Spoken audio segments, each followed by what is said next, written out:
Hey, grace and peace. Welcome to Find the Intersection. Today's Friday, which means we talk about the intersections, the themes, the threads that run through our four passages this week. So we've been talking about Luke chapter 13, 10 to 17, the healing on the Sabbath of the woman who was crippled, right?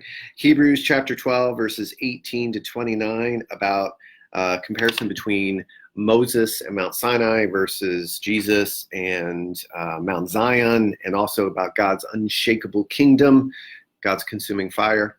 And then we talked about Jeremiah chapter 1, verses 4 to 10, which is about the call of Jeremiah, right? And then Psalm 71, verses 1 to 6, that was yesterday's passage, where it talks about a person who is elderly looking back on their life and saying, God has been faithful, and so God will be faithful to me now.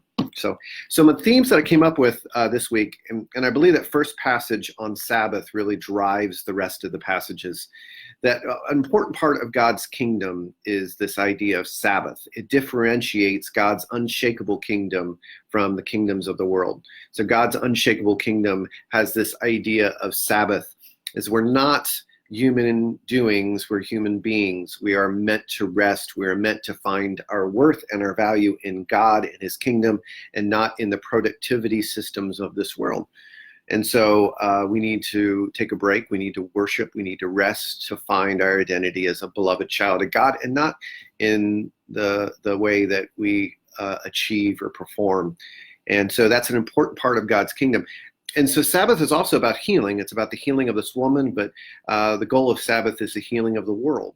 And so we are invited in on that, to participate in the Sabbath rest, but also the healing of the entire world. That's the heart of God's kingdom, right? God's kingdom is to grow, to fill the earth. That's God's creation, new creation project, right? So that's the first thing, is this idea of Sabbath is an important part of God's kingdom. God's kingdom is about healing. Sabbath is about healing, and we're called to participate. So kind of that final part if we look at Jeremiah's call, is Jeremiah is called to be a part of that healing project. And part of the healing project is calling out what's not part of God's kingdom, tear down and build up, right? And so there's this idea, yes, we're called to heal, and sometimes we got to pull out the weeds, or at least call out what are weeds.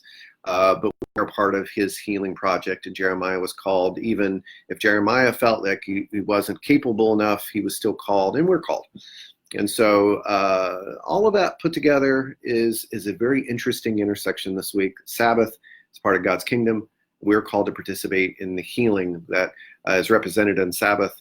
And the really cool thing is, and I've been thinking about this week, is that Sabbath is a picture of what the new heavens and new earth are going to be. So every time we Sabbath, we're partaking in or seeing a glimpse of the future, God's future for us and for the world. So God's calling us and to participate in his building of his kingdom and healing this world. And so, yeah, that's it. That's what I got. What did you get this week in the intersections? If you would share it in the comments, and we'll be back next week, start all over again with another amazing set of passages. I'll see everybody. Have a great weekend. Grace and peace.